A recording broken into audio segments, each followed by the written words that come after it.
তো দেখো এখানে আমার পেঁয়াজটা ভাজা হয়ে গিয়েছে, আর এদিকে আমার মসুর ডাল। এই দেখো মসুর ডালটা আমি ধুয়ে নিয়ে আমি তেলের মধ্যে দিয়ে দেবো। চলো, তো দেখো আমি ডালটা দিয়ে দিয়েছি। এদিকে আমার কচুগুলো কেটে রাখা, সেটাও তোমাদের দেখিয়ে দিই। এই দেখো কচুগুলো কেটে রাখা, এগুলো আমি এই ডালের মধ্যে একবারে সেদ্ধ করতে দেবো।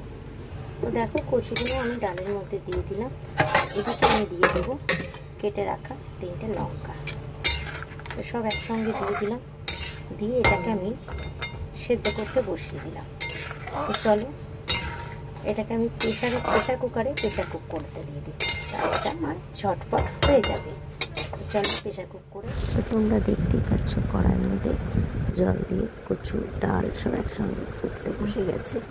এবার আমি প্রেশার কুকারে কচু আর ডালটা ট্রান্সফার করে দেবো, যাতে 2টো সিটি পড়লে ডাল আর কচু আমার একদম গলে যায়। তো প্রেশার কুকারে একবারে দিয়ে দিয়েছি, আর সাথে গরম মশলাও দিয়ে দিয়েছি।